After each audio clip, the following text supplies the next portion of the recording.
कई बार हम समझते हैं प्रार्थना मतलब भगवान से कुछ मांगना। लोग कहते हैं मैं मंदिर क्यों जाऊं, मुझे भगवान से कुछ नहीं मांगना। तो जब मांगने के लिए हम मंदिर जाते हैं, ये चीज़ हमें समझनी होगी कि जब हम मांगने के लिए मंदिर जाते हैं या मांगने के लिए प्रार्थना करते हैं तो उसे प्रार्थना नहीं कहते, उसे मंदिर जाना नहीं कहते, उसे तो सौदा कहते हैं। प्रार्थना का अर्थ है कि परमात्मा के प्रति जीव का जो प्रेम है वो इतना अधिक बढ़ गया है कि हृदय से उफन कर जीव या आँखों के द्वारा बह रहा है, या तो वाणी के द्वारा बह रहा है या आँखों के द्वारा बह रहा है। कुछ कह नहीं पाया तो उसने अश्रु के द्वारा उसे व्यक्त कर दिया। तो वो जो चरम सीमा है ना प्रेम की, परमात्मा के प्रति समर्पण की, वस्तुतः वो प्रार्थना है। लेकिन हमें ये चीज़ समझ में नहीं आती। अगर हम मंदिर में बैठ के रोएंगे तो मंदिर में आगंतुक ही लोग कहेंगे क्या तकलीफ़ है तुम्हें, क्या चाहिए, किस लिए रो रहे हो। क्योंकि हमने बचपन से यही सीखा है कि जब हमें कुछ चाहिए था तभी हम रोते हैं, और जब हम रोते हैं तो हमें जो चाहिए वो हमें मिल जाता है। लेकिन हम भगवान से क्या मांग रहे हैं? भगवान के सिवा कुछ मांगा जा सकता है? और भगवान से भगवान को भी क्या मांगा जा सकता है? क्योंकि अगर मैं भगवान से भगवान को भी मांग रहा हूँ, इसका अर्थ है कि मैं भगवान को अपना बंदी बनाना चाहता हूँ। मैं चाहता हूँ कि वो मेरे अंग संग रहें, वो हमारे सारे काम करें। क्या हम भगवान को अपना गुलाम बनाना चाहते हैं? क्या हम भगवान को बंदी बनाना चाहते हैं? नहीं, लोगों का वश चले तो भगवान से झाड़ू तक लगवा दे। बात भगवान से भगवान को भी मांगने की नहीं है। भक्ति की चरम सीमा पर भक्त भगवान से भगवान को भी नहीं मांगता, बस इतना कहता है मैं तुम्हारा हूँ, मैं तुम्हारा हूँ, आगे तुम जानो, उसके आगे मैं कुछ नहीं जानता। यही भाव से आरंभ होती है प्रार्थना। आज तीसरे दिन की श्रृंखला है। हो सकता है हम में से बहुत सारे लोगों की आंखों में ध्यान करते समय आंसू आ गए होंगे। हो सकता है बहुत सारे लोग प्रसन्नता से भर गए होंगे। हो सकता है कुछ लोग कह रहे होंगे कि कहाँ प्रार्थना कराई, कोई शब्द, कोई पंक्ति, कुछ गाया नहीं, कुछ सुनाया नहीं। तो ये सबकी अपनी अपनी भावनाएं होंगी, क्योंकि कई लोग सोचते हैं कि शास्त्रों में जो श्लोक लिखे हैं वही प्रार्थना है, जो किताबों में सुंदर सुंदर पंक्तियाँ जड़ दी गई हैं वही शब्दों के मोती प्रार्थना है। लेकिन प्रार्थना बहुत अलग चीज़ है। प्रार्थना वो नहीं है जो रटी रटाई होती है। प्रार्थना तो वो है जो हृदय से प्रकट होती है। कहते हैं एक गडरिया था, वो भेड़ चराने के लिए जाता था। तो जब भेड़ें चरने लगती थी तब आकाश की ओर देखकर रोता था, भगवान से प्रार्थना करता था, कहता था हे प्रभु मुझे अपने पास बुला लो, मैं आपकी सेवा करूँगा। आपके बाल बढ़ जाएंगे ना तो मैं उन्हें ठीक कर दूँगा, अगर उनमें जुएँ पड़ जाएंगे तो मैं बीन दूँगा, अगर आप थक जाओगे तो मैं आपके पाँव दबा दूँगा, मैं आपके लिए समय पर जल की व्यवस्था करूँगा, जो आप मुझसे कहेंगे मैं वही करूँगा, अगर आप मुझसे नहीं भी कहेंगे तो भी मैं हमेशा आपका कार्य करूँगा, और जो जो सेवा मुझे समझ में आएगी वो सब सेवा करूँगा।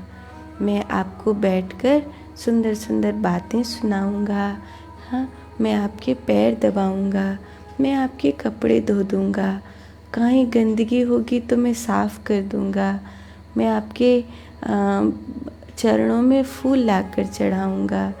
ऐसे वो बातें करता था। तो एक बार किसी महात्मा ने उसे देखकर उसकी मजाक उड़ाई।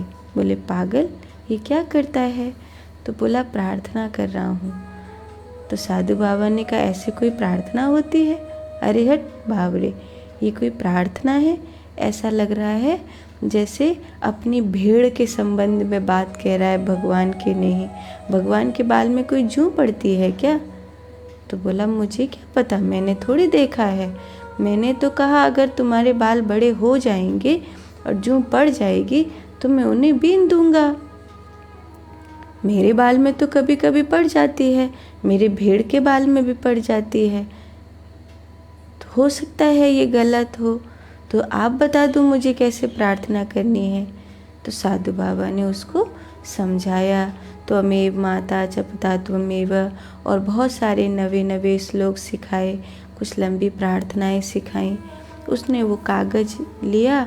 पढ़ना लिखना तो बहुत विशेष जानता नहीं था, पर जैसे जैसे उन्होंने बताया वैसे वैसे वो प्रार्थना करने लगा। अब वो प्रार्थना करता, पहले तो जब वो प्रार्थना करता था तो घंटों तक उसकी आँख से आंसू बहते रहते थे।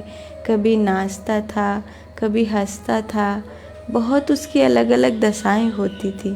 पर अब तो पूरा ध्यान उसका कागज़ में है कि कहीं शब्द गलत ना हो जाए, कहीं कोई गुरुजी की बताई हुई प्रार्थना में भूल ना हो जाए, भगवान नाराज़ ना हो जाए, ऐसा उसका ध्यान था। तो अब तो केवल उसका ध्यान जो है वो शब्दों में था। शब्द तो सुंदर हो चुके थे, लेकिन उसका जो पहले वाला जो रूप था, जो उसकी खुद की फीलिंग्स थी, वो नहीं थी। अब वो सजा तो बहुत अच्छे से रहा था, लेकिन खुद के जो भाव दशा थी वैसा कुछ नहीं था। वो साधु बाबा कहीं दूर यात्रा पर थे, उनको ठोकर लगी, पाँव में खून निकलने लगे। तो उन्होंने भगवान से पूछा कि मुझे किस कर्म की सज़ा मिली है? मैंने तो कोई कर्म गलत नहीं किया। तो आकाशवाणी हुई कि तुमने मुझसे मेरा एक बहुत प्यारा भक्त छीन लिया है। साधु बाबा ने कहा, मैंने आपसे कौन सा भक्त छीन लिया? बल्कि मैं तो जो उल्टे सीधे लोग होते हैं उनको सदा आपकी राह पर ले जाने का प्रयास करता हूँ। तो भगवान आकाशवाणी हुई, वो भक्त गडरिया है। साधु बाबा को याद आया, तुरंत लौट कर गए। देखा अब वो कागज़ में पढ़ पढ़ के प्रार्थनाएं कर रहा था।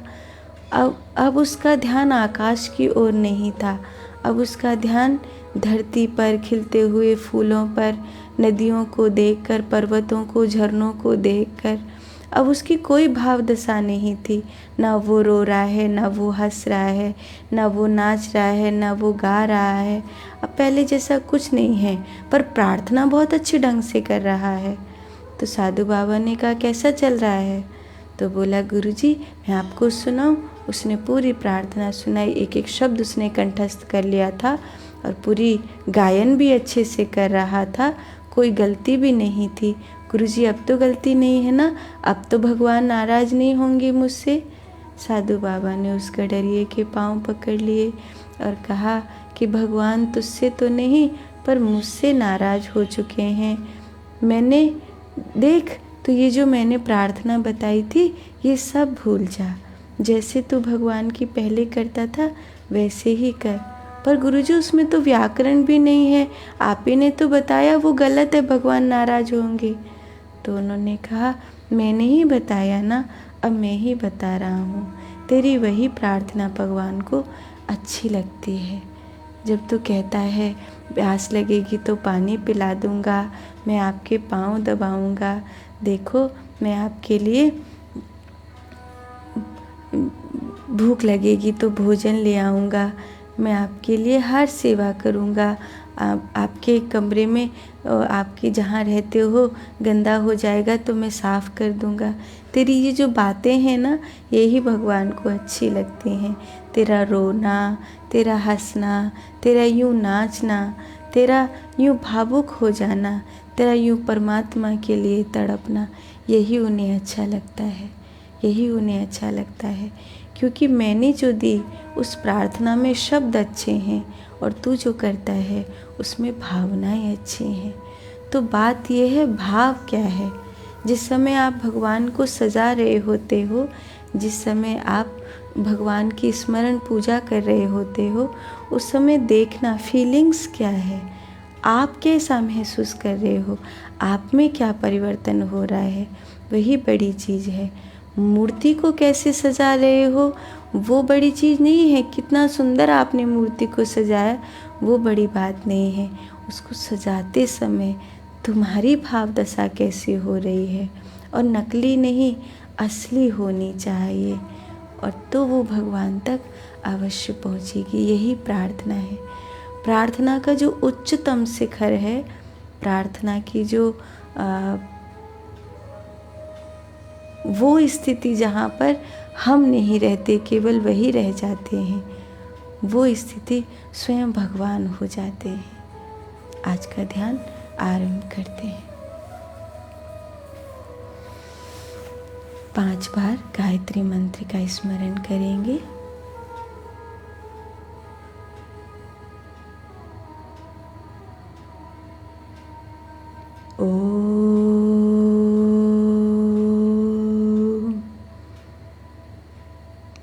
भूर्भुवस्वः तस्य वितुर्वरेण्यं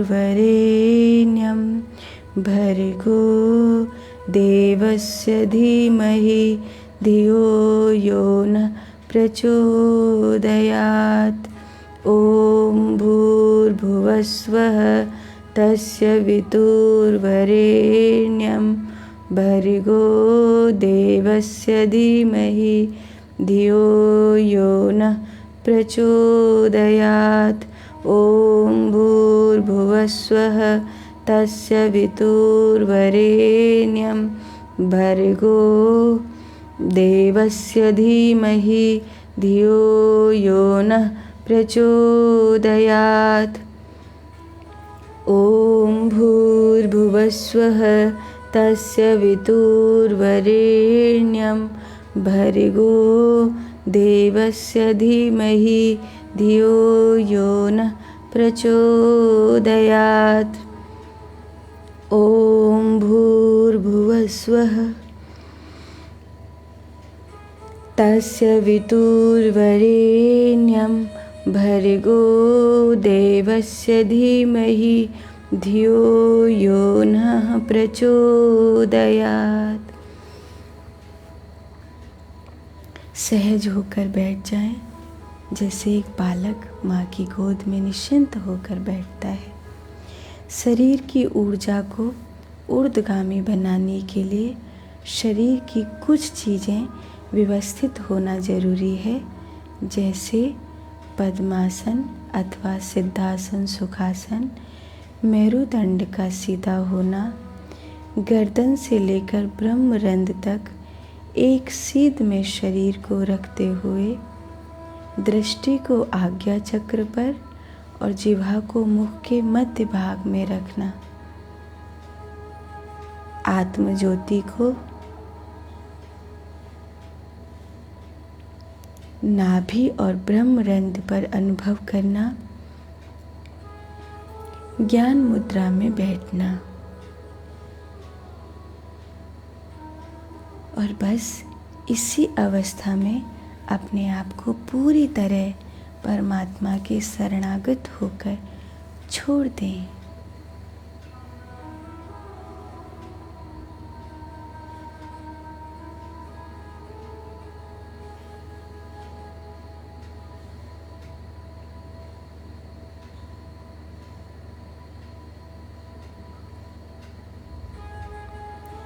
शरीर को व्यवस्थित होने दें, स्थिर होने दें। जो भी बिखराव है उस समस्त बिखराव को संगठित होने दें। शांत और शांत।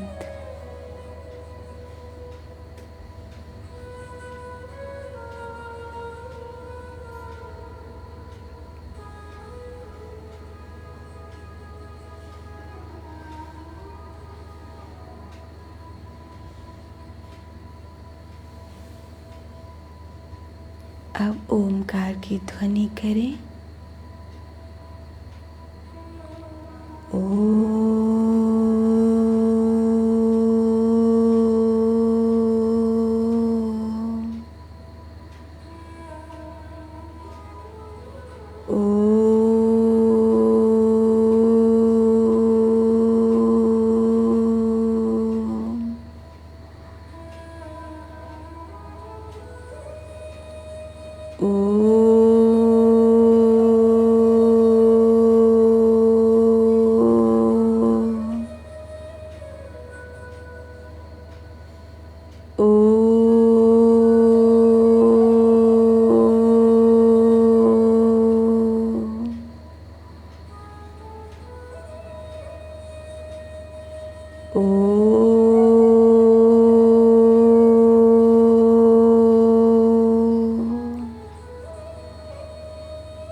अब अपनी प्रार्थना आरंभ करें। बहुत ज़रूरी नहीं है कि प्रार्थना में कोई शब्द हो ही, क्योंकि प्रार्थना है परमात्मा से अपनी निजी बातें करना। जिसे हम किसी के कान में कुछ फुसफुसाते हैं, अपनी बहुत पर्सनल बातें उस व्यक्ति से निजी रूप में शेयर करते हैं। बस ऐसे ही हमारा परमात्मा से सहज होकर उनके प्रति कुछ कहना, उसे प्रार्थना कहते हैं।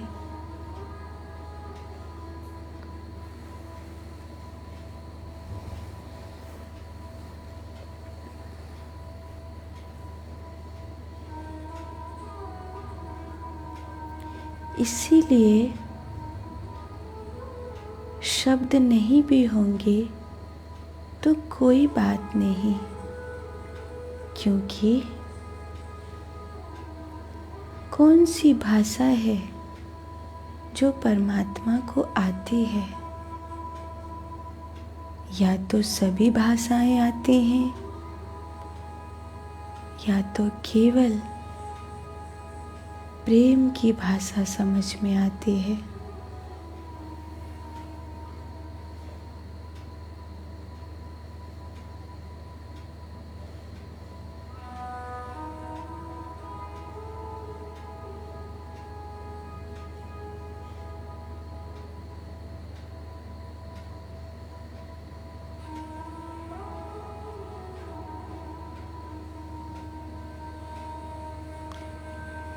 हे प्रभु, मुझे शुद्ध करो।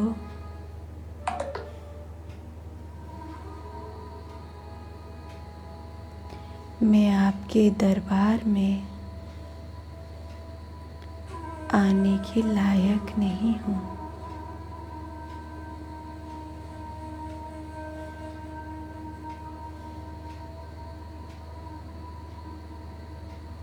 मैं आपके मंदिर में प्रवेश तो कर रहा हूँ, पर मुझे पता है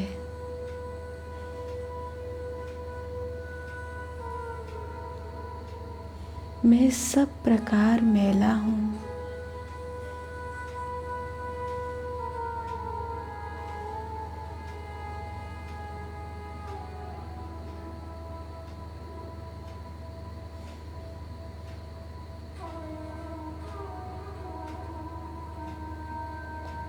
एक मैले बच्चे को पिता अपनी गोद में कैसे उठाए,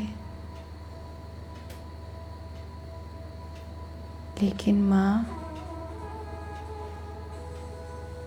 करुणावश उस मैले बच्चे को स्वच्छ करती है।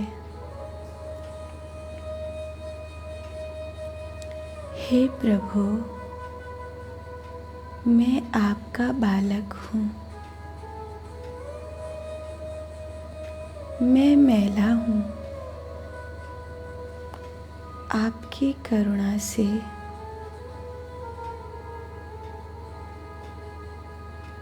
मुझे स्वच्छ कर दो।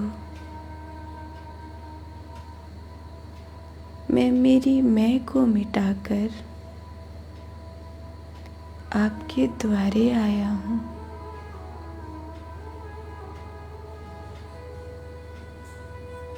मुझ पर कृपा करो। कितनी बार गंगा नहाया,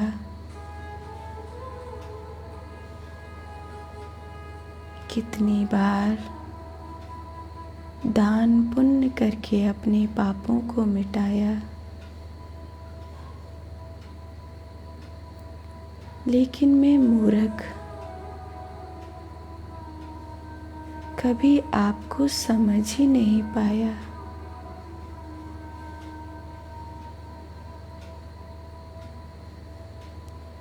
हे स्वामी, मुझे अपना कर लो।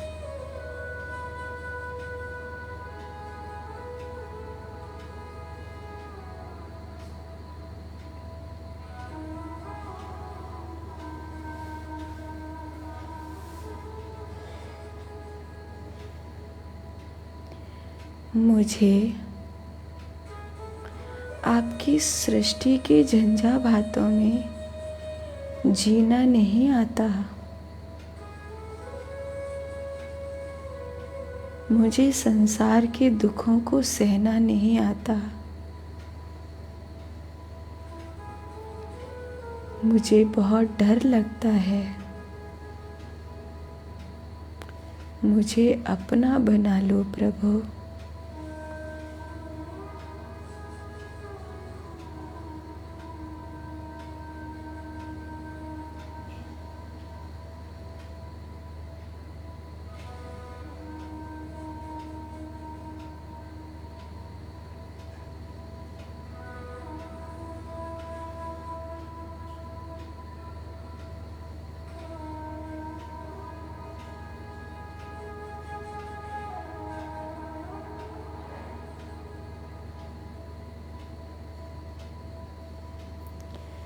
मुझे नहीं आती आपकी अर्चना वंदना करना।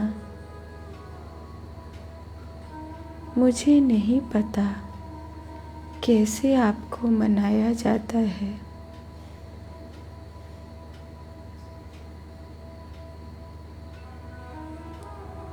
मुझे बड़ी बड़ी ज्ञान की बातें समझ में नहीं आती। प्रभु, मुझे अपनी गोद में भर लो।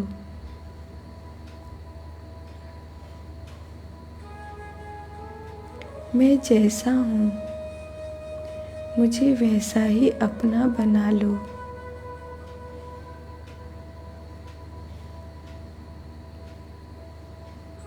आप जैसा चाहते हो मुझे वैसा बना दो।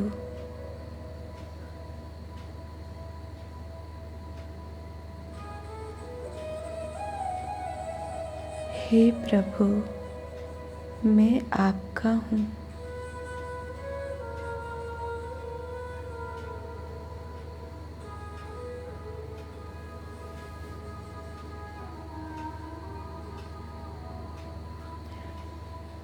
हे स्वामी, मुझे संसार के अहंकार से जीतना नहीं आता। मुझे अच्छा बुरा समझना नहीं आता। मैं तो खुद के ही अहंकार से हार गया हूँ, तो दुनिया से क्या जीतूंगा।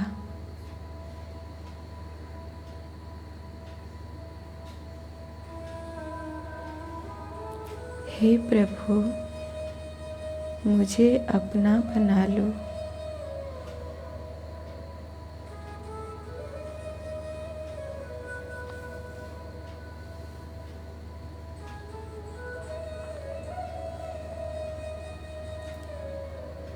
मैं तो अकेला हूँ।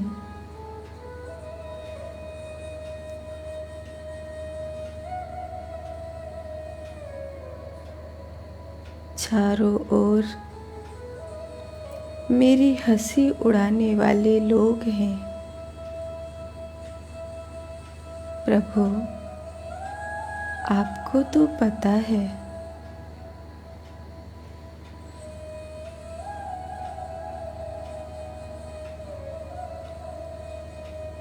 मैं निम्न से निम्न हूँ, किंतु आप तो परम श्रेष्ठ हो। मैं बुरे में बुरा हूँ, पर आप तो करुणा निधान हो।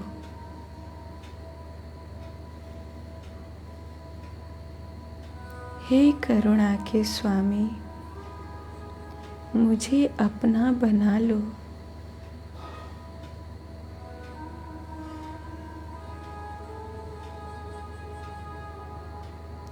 मैं थक गया इस संसार में।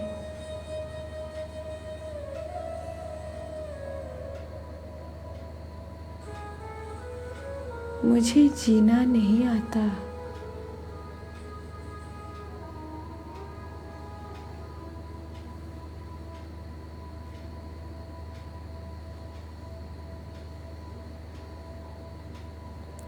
हे प्रभु, मैं तुम्हारा हूँ। हे नाथ,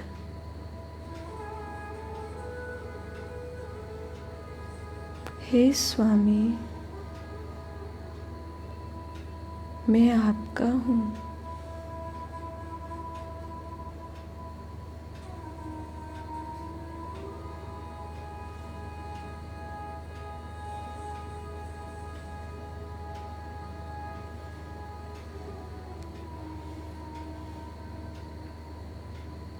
सृष्टि का कण कण आपका ही स्वरूप है, पर मेरी पत्थर सी आँखें आपको पहचानने में असमर्थ हैं। हे स्वामी, मुझे अपना बना लो।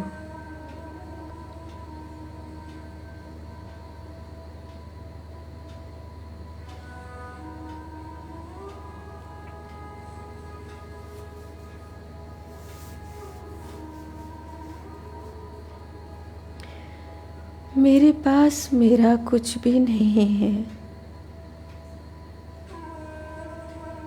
ये शरीर भी दूसरों ने दिया है। इस शरीर की आवश्यकता के सामान भी दूसरों ने दिए हैं। फिर मैं क्या चढ़ाऊं आपको?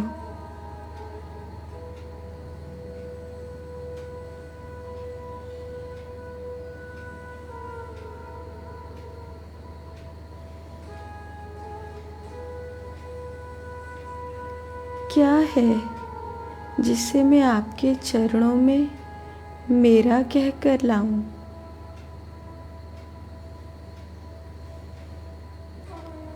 अपने अहंकार को चढ़ाता हूँ, अपनी मैं को चढ़ाता हूँ।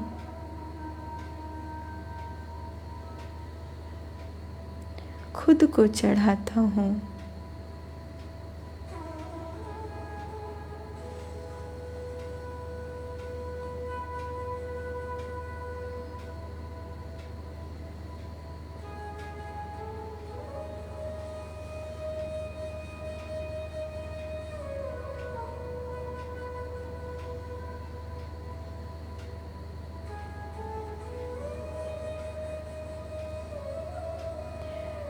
डूब न जाऊं इस भवसागर में। मेरे चुक जाने से पहले मेरा हाथ पकड़ लेना।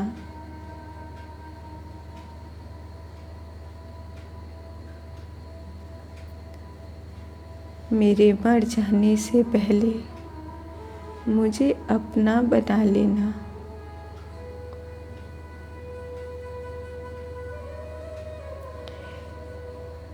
इस संसार की भीड़ में भागता भागता जल्दी ही थक जाऊंगा।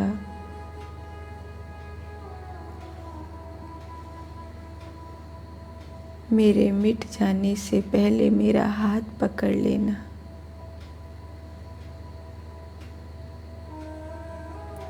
मेरे गिर जाने से पहले मुझे अपना बना लेना।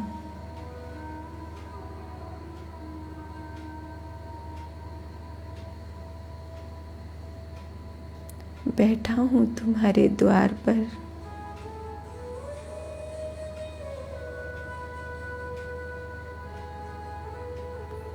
कभी मेरे आंसुओं से तुम्हारी देहली भीज जाए तो मुझे भीतर बुला लेना।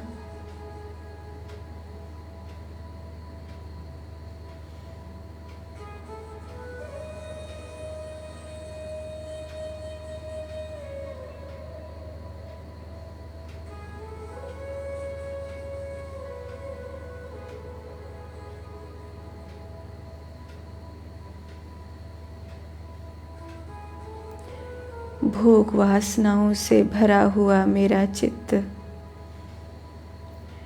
क्रोध आदि विकारों से जकड़ा हुआ मैं, कैसे कहूँ कि आपके मंदिर में आने के लायक हूँ।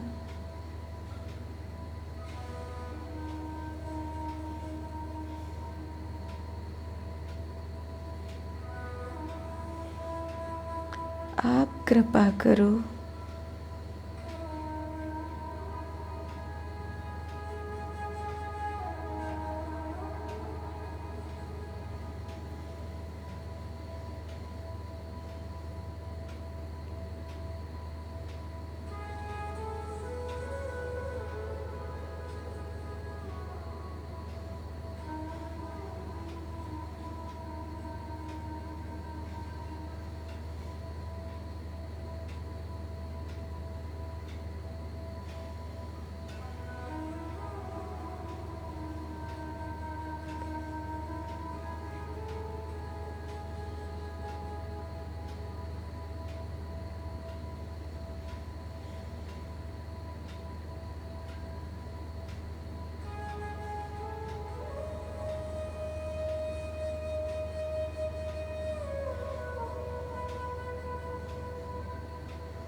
मैं आपके नाम को पुकारता रहूँगा।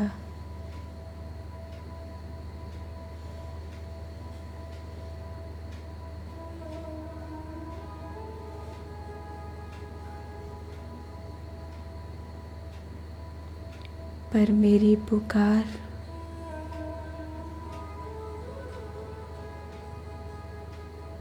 ये भी आप ही की कृपा है।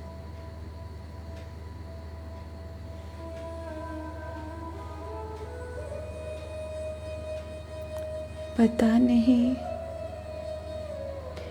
तेरा नाम अपनी जीभ से लेने के भी लायक हूँ या नहीं,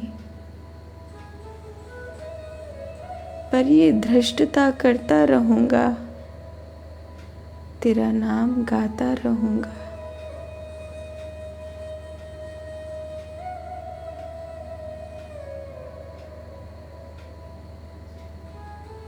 बैठा हूँ तुम्हारे मंदिर के बाहर,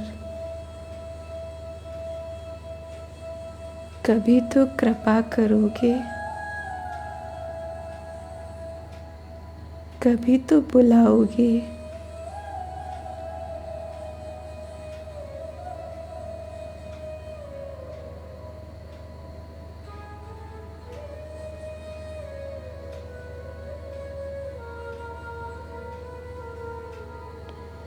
मैं तो स्वार्थी जीव हूँ,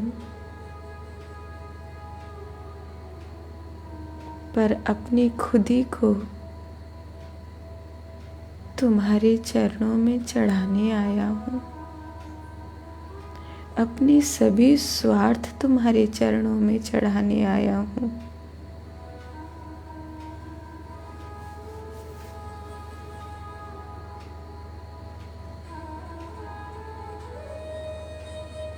मेरी चालाकियाँ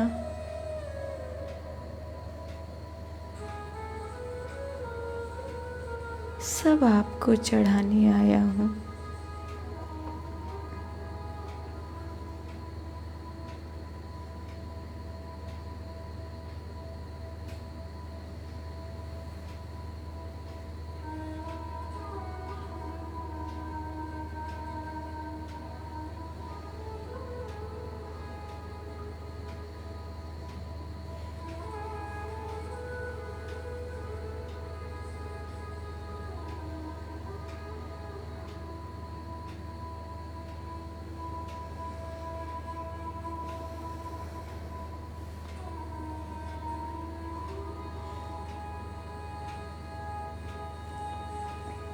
हे महादेव,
अब हम 5 बार महामृत्युंजय मंत्र का जाप करेंगे।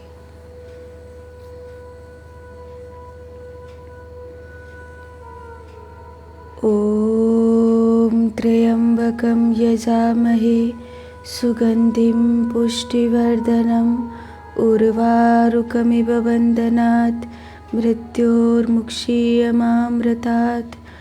ओम त्र्यंबकं यजामहे सुगंधिं पुष्टिवर्धनम् उर्वारुकमिव बन्धनात् मृत्योर्मुक्षीयमामृतात्। ओम त्र्यंबकं यजामहे सुगंधिं पुष्टिवर्धनम् उर्वारुकमिव बन्धनात् मृत्योर्मुक्षीयमामृतात्। ओम त्र्यंबकं यजामहे सुगंधिं पुष्टिवर्धनम् उर्वारुकमिव बन्धनात् मृत्योर्मुक्षीयमामृतात्। ओम त्र्यंबकं यजामहे सुगंधिं पुष्टिवर्धनम् उर्वारुकमिव बन्धनात् मृत्योर्मुक्षीयमामृतात्।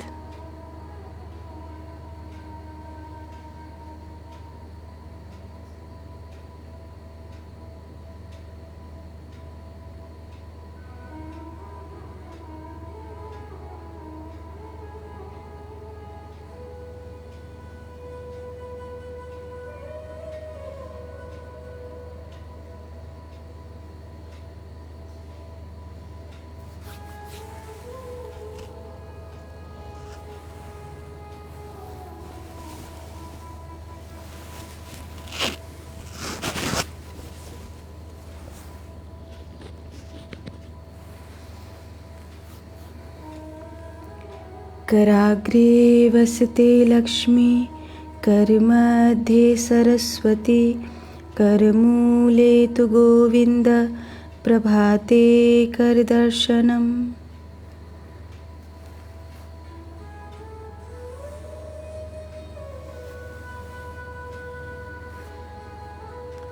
आप सब ध्यान की बैठक में इतने भाव से सम्मिलित हुए, उसके लिए खूब साधुवाद।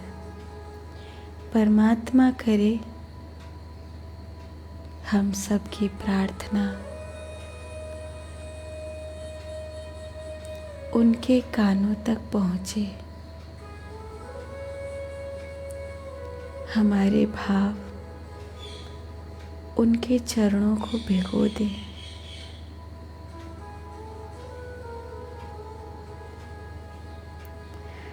आपके कोई प्रश्न और भाव यहाँ हों तो उनको रखेंगे, तो उन पर चर्चा करें, एक कहानी सुनाऊं, फिर आज की सभा, आज की श्रृंखला को पूरा करेंगे। ये जो श्रृंखला है ये है प्रार्थना, तो इसी से संबंधित एक कहानी सुनाऊं। कहानी बहुत प्यारी है। एक बार भगवान बुद्ध अपने शिष्यों के साथ जंगल के रास्ते किसी गांव में सत्संग करने जा रहे थे। बहुत प्यास लगी, एक पेड़ के नीचे बैठे तो एक शिष्य से कहा कि जाओ वहाँ थोड़ी दूर पर खड़े रहो और चारों तरफ घूम कर देखो कि ठंडी हवा किस ओर से आ रही है। शिष्य खड़ा हुआ और चारों तरफ घूमा तो उसने कहा, भंते, मुझे ऐसा महसूस हो रहा है कि उत्तर दिशा से कुछ शीतल हवा प्राप्त हो रही है। रिया गुप्ता, आपने पूछा है पति को कैसे रहना चाहिए। पति को, पत्नी को, माँ को, बेटे को कैसे रहना चाहिए, ये संसार तय करता है और सबका संसार अपना अपना होता है। रिया, समस्या ये है कि कभी कभी संसारियों में हम जिन लोगों के बीच हैं उनमें हमारा संसार फिट बैठ जाता है और कभी कभी नहीं बैठता है। तो जिन संसारियों के बीच में जिनका संसार फिट बैठ जाता है वो सुखी लगते हैं। पति को पत्नी के साथ कैसा रहना चाहिए, हम जानते हैं। रिया, तुम क्या कहने का प्रयास कर रही हो। पति को पत्नी के साथ कैसे रहना चाहिए या पत्नी को पति के साथ कैसा रहना चाहिए, ये सब संसार के झंझावात हैं, इनको बदला नहीं जा सकता।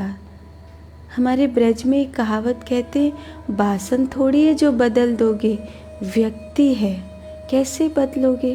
उसका अपना संसार है, उसका अपना संसार है, उसे बदला नहीं जा सकता। स्वयं को बदला जा सकता है, कितना दूसरे में ढाल सकते हो।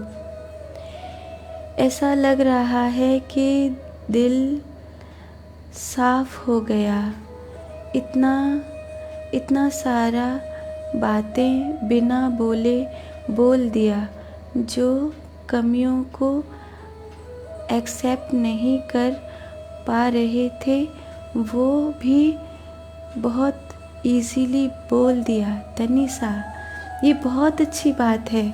जब तक हम हल्के नहीं होंगे ना, जब तक हम बोझ से मुक्त नहीं होंगे, तब तक परमात्मा तक हमारी प्रार्थना नहीं पहुंच सकती।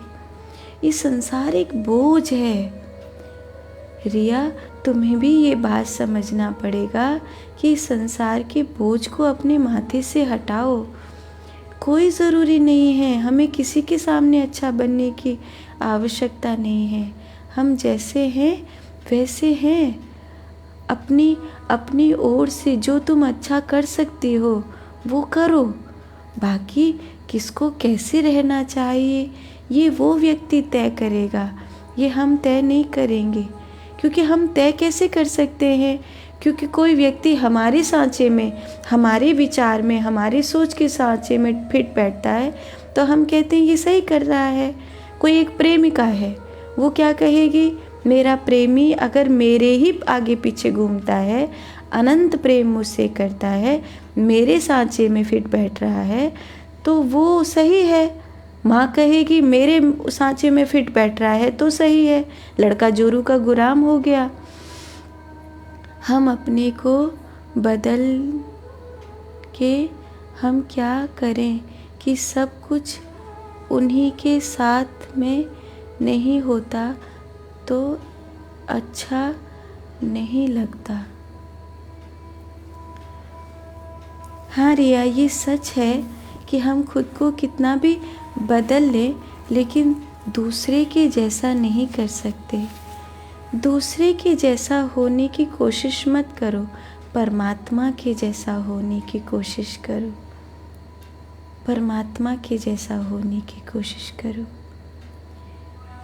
कई बार हमारा झुकना कुछ चीज़ों को सही कर देता है, तो कई बार हमारा अटल होकर खड़ा होना कई चीज़ों को सही कर देता है। तुम चाहते हो दूसरे सुखी हो जाएं, तो अपने पुण्य को बढ़ाओ। और पुण्य को बढ़ाने के लिए दो रास्ते हैं, एक भीतर का रास्ता और एक बाहर का रास्ता, एक भक्ति का रास्ता और एक प्रेम का रास्ता।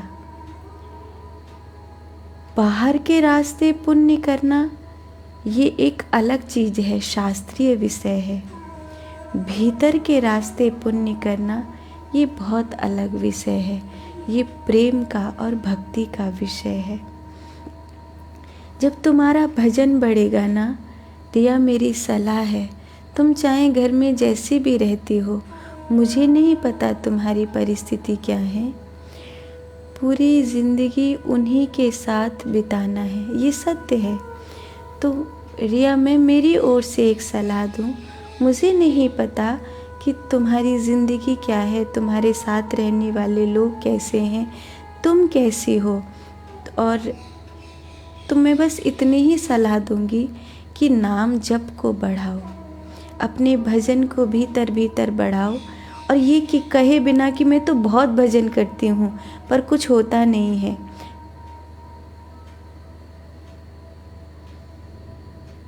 साथ देंगे तो तब तो हम सत्संग के पे जाएंगे माँ। हाँ, ज़रूरी नहीं कि पति साथ दे तभी सत्संग पर जा सकते हैं। देखो, जनाबाई का किसी ने साथ नहीं दिया था, मीराबाई का किसी ने साथ नहीं दिया था, गिरधर ने उसका साथ दिया था ना, बस उसी साथ को अनुभव करो, ठाकुर जी के साथ को अनुभव करो। बहुत जगह प्रयास मत करो, एक ही जगह प्रयास करो। जैसे मैंने सुना है, एक आदमी कुआं खोद रहा था तो 10 फीट कहीं खोद देता था, पानी नहीं निकला, फिर 10 फीट कहीं और खोद देता था, फिर पानी नहीं निकला, फिर दूसरी जगह खोदने लग जाता था। ऐसे करते करते न जाने कितनी जगह खोद लिया, यानी कितनी जगह खोद लिया, पर उसे पानी नहीं मिला। तो किसी समझदार ने कहा, इतनी ही खुदाई अगर एक ही जगह करता तो पूरा गांव पानी पी लेता। तो हम कहते हमने जप कर लिया, हमने तप कर लिया, हमने सब कुछ संभाल के देख लिया, लेकिन कुछ नहीं हुआ। सब जगह प्रयास किया, इसीलिए कुछ नहीं हुआ। किसी एक जगह प्रयास करके देखो ना, या तो मंत्र ही जाप करो, या तो ध्यान ही करो, या तो सत्संग ही सुनो, एक ही जगह लगो और पूरे लगो, कहीं पूरे झुक कर देखो, पूरा समर्पण करके देखो, धैर्य रखो, सब अच्छा होगा। ये कहानी सुनो, बहुत प्यारी कहानी रिया, हो सकता है तुम्हारे लिए है। कहानी कहती है कि उस शिष्य ने कहा, भंते, उत्तर दिशा से वो ठंडी हवा आ रही है, हो सकता है पानी वहीं पर हो। तो भगवान बुद्ध ने कहा, जाओ, सभी को प्यास लगी है, जल ले आओ। गया शिष्य, लेकिन वहाँ कोई अपनी भैंसों को नहला रहा था, कोई कपड़े धो रहा था, कोई स्नान कर रहा था। भीड़ बहुत ज़्यादा थी और पानी पूरा गंदा था। बुद्ध का शिष्य था, शांति दूत था, इसलिए घुरघुराया तो नहीं, पर मन में दुखी बहुत हुआ और उसने कहा, भंते, वहाँ के लोग बहुत गंदे हैं, पूरा तालाब गंदा कर दिया। और वो ऐसा सुनाने लगा। भगवान बुद्ध ने कहा, कोई बात नहीं, बैठ जाओ। वो शांत होकर बैठ गए। थोड़ी देर बाद भगवान बुद्ध ने कहा, जाओ अब पानी ले आओ। वो शिष्य कहता है, मन में, बुद्ध जी के सामने, गुरु जी के सामने पलट कर जवाब तो नहीं दे सकता था, क्योंकि गुरुजनों से बहस करने से पहले उस चीज़ को समझना चाहिए, सोचना चाहिए। तो उसने बहस तो नहीं करी, पर मन में सोचा, अभी तो गया था, पानी गंदा है, फिर कह रहे हैं जाओ पानी ले आओ, ठीक है जाता हूँ। गया, पानी एकदम साफ हो चुका था। वो जल भर के लाया। कहा, भंते, समझ में नहीं आई बात। वो पानी जो बहुत गंदा था, वही पानी अब एकदम साफ है, पीने योग्य है। तो भगवान बुद्ध ने कहा, तब वहाँ बहुत से लोग अपना अपना कार्य कर रहे थे। कोई भैंसों को नहला रहा था, कोई कपड़े धो रहा था, कोई स्नान कर रहा था। तो पानी की जो नीचे की गंदगी है वो उठकर ऊपर आ गई और पानी मैला दिखने लगा। पानी तब भी मैला नहीं था। फिर सब लोग वहाँ से चले गए। सब लोग चले गए। धीरे धीरे पानी की मिट्टी पुनः तला में बैठ गई और पानी तो पहले भी स्वच्छ था, पानी फिर स्वच्छ दिखने लगा। तो उसने कहा, भंते, क्या इसका सचमुच कोई अर्थ है? भगवान बुद्ध ने कहा, हाँ, जैसे तुम्हारे मन में कभी क्रोध, कभी वासनाएं, कभी अनेक अनेक प्रकार की भाव दशाएं जन्म लेती हैं। कभी थक जाते हो, कभी झुंझुलाने लगते हो, कभी खुश हो जाते हो, तो कभी रोने लगते हो। समस्त भावनाओं को समय दो। भगवान बुद्ध बोले, अगर सभी भावनाओं को समय दोगे तो निश्चित रूप से वो स्वच्छ हो जाएंगी। न तुमने क्रोध को समय दिया, न तुमने प्रेम को समय दिया। तुमने प्रेम में भी जल्दबाजी करी, तुमने क्रोध में भी जल्दबाजी करी, तुमने किसी का होने में भी जल्दबाजी करी, तुमने किसी को अपना बनाने में भी जल्दबाजी करी। तुमने किसी भी भावना को समय नहीं दिया, तुमने कभी धैर्य नहीं किया। और तुम्हारा अधैर्य, तुम्हारी अशांति, तुम्हारी जल्दबाजी, तुम्हें लगता है चुक न जाओ, इसलिए तुम अवसर के घोड़े पर सदा सवार रहते हो।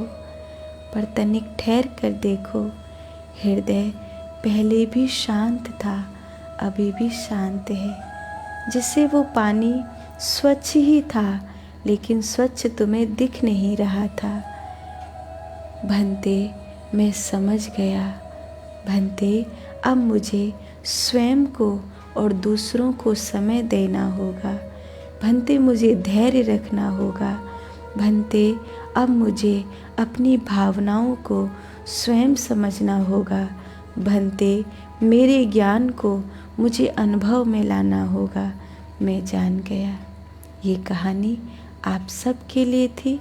आपने इतने प्रेम से इस ध्यान की बैठक में स्वयं को समर्पित किया।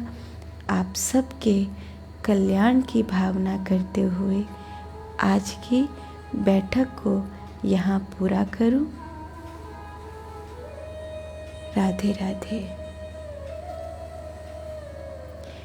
भूल सिंह भैया ने पूछा है, गुरुजी, क्या मेरे जैसे जीव जिनको न गाना आता है, न बजाना आता है, ना ही वाणी में है मधुरता है, वो भी श्री हरि प्रिय हो सकते हैं, या प्रभु हमें अपना लेंगे? भूल भैया, कैसे बच्चों जैसी बातें कर रहे हो? भगवान को गाने बजाने से क्या लेना देना? भगवान को ये सब चीज़ें नहीं चाहिए। भगवान को केवल, अगर तुम भगवान के होते हो तो भूल सिंह भैया चाहिए भगवान को। भगवान को तुम्हारा कंठ, तुम्हारा गायन, तुम्हारा कोई वाद्य यंत्र बजाना, तुम्हारा स्वर में होना, तुम्हारा ये सब दुनिया को चाहिए, भगवान को नहीं चाहिए। कौन सा स्वर, वो भगवान ने ही दिया है। कहते ना, जब उसकी कृपा होती है तो गूंगा भी बोलने लगता है, जो लंगड़ा भी पहाड़ चढ़ जाता है। तो ऐसी बच्चों जैसी बातें ना करो, ये तो बहुत ही छोटी बात हो गई। भगवान को कोई योग्यता से सब पालेगा, ये तो बात ही बहुत अटपटी है। कोई योग्यता नहीं, योग्यता से संसार पाया जाता है। योग्यता से जहाँ सारी योग्यताएं गिर जाती हैं, वहीं से तो भगवान का प्यार आरंभ होता है। योग्यताएं तो उसी की हैं, सब उसी की दी हैं। मुकम करोति वाचालम पंगुम लंघयते गिरिम यत् कृपातम हम वंदे परमानंदम माधवम। अगर उन्हें अच्छा लगता होगा कि वो तुम्हारे मुंह से सुने, तो तुम जिस आवाज़ में गाओगे वही उनको प्रिय होगी। दुनिया को प्रिय हो या नहीं हो। जब हम छोटे थे ना भूल भैया, तब कथा कहने जाते थे, और शुरू की उन दिनों की बातें 2003-4 की, जब कथा सुनाने के लिए जाते थे तो कोई म्यूजिशियन संगीतकार कथा में आते थे तो उनको ऐसा गुमान होता था ना कि देखो व्यास जी को तो संगीत आता नहीं है, तो हम ही को व्यास जी को चलाना है। तो गुरुजी एक बात, उसमें हम थोड़ा सा उदास हो जाते थे, हमारी आँख में भी आंसू भर आते थे कि हम कथा तो सुना रहे हैं भगवान की, पर हमें कुछ गाना बजाना नहीं आता। तो गुरुजी उस समय क्या कहा करते, उस समय हमारा नाम किशोरी ज़्यादा फेमस था, किशोरी जी नाम से कहा जाता था, और प्यार से गुरुजी हमें धर्म मूर्ति कहा करते थे। तो गुरुजी एक बात कहते थे कि बेटा, बहुत सारे राग हैं दुनिया में, ऐसे ही दुनिया में एक और राग है, उसका नाम है धर्म मूर्ति। और म्यूजिशियन लोग आते थे, उनसे भी कहते थे, भाई तुम अपना राग एक बार छोड़ दो, जब कथा चले ना तो एक ही राग को याद रखो, और वो है भगवान के प्रेम का राग, उसका नाम है धर्म मूर्ति राग। ऐसा कहकर सबको हंसा देते थे, और हमें भी बड़ा बल मिलता था, और फिर हम निसंक होकर गाते थे। छोटे से थे, भगवान की कथा सुनाते सुनाते भजन गाते थे। हमें जानते थे हमारी लय भी गलत हो जाती है, हमारी ताल भी गलत हो जाती है, कोई राग को हमने कभी हारमोनियम पर हाथ भी नहीं रखा। फिर भी जब गुरुजी, हम निराश होते थे और गुरुजी ऐसे कहते थे, आज भी कभी कभी पिछले दिनों जब बहुत निराश होने लगे थे तो गुरुजी कहते थे, तुम्हें क्या आवश्यकता है हारमोनियम की, तुम एक ही राग याद रखो। और वो अब हमारा नाम संन्यास के बाद ध्यान मूर्ति हुआ ना, तो आप कहते हैं, बोले एक ही राग है, उसका नाम है ध्यान मूर्ति, बस उसी को याद रखो। तो भूल सिंह भैया, ये इन सब चीज़ों में ना फंसो कि भगवान को क्या अच्छा लगेगा, बस भगवान को तुम अच्छे लगते हो। गोपिका दीदी ने लिखा है, राग नहीं अनुराग चाहिए, शायद नहीं, सच है गोपिका दीदी, यही सच है, राग नहीं अनुराग चाहिए। हाँ गुरुजी, मुझे याद है 2003 में डिब्रूगढ़ की कथा। हाँ भूल भैया, उसी कथा में आपने गुरु दीक्षा ली थी, डिब्रूगढ़ में वो कथा हुई थी। और देखो, हमें कुछ भी राग अनुराग कुछ तो नहीं आता था, केवल छोटे से थे, केवल भगवान को पुकारते थे। तो ऐसे ही पुकारो, परमात्मा को पुकारो, किसी बात की चिंता मत करो, गाने बजाने की तो कोई परवाह मत करो। अगर उसको अच्छा लग गया तो सारी दुनिया को अच्छा लग जाएगा, और अगर उसको ही अच्छा नहीं लगा तो तानसेन भले बन जाना, कोई फ़र्क नहीं पड़ता। न जाने इस दुनिया में कितने गाने बजाने वाले आए और अपने सुरों के जादू बखेर कर चले गए, कोई भूल जाता है, कोई याद भी नहीं करता। लेकिन देखो, मीरा का पद आज भी याद किया जाता है, कबीर नानक को आज भी याद किया जाता है, आज भी याद की जाती है संतों की वाणी।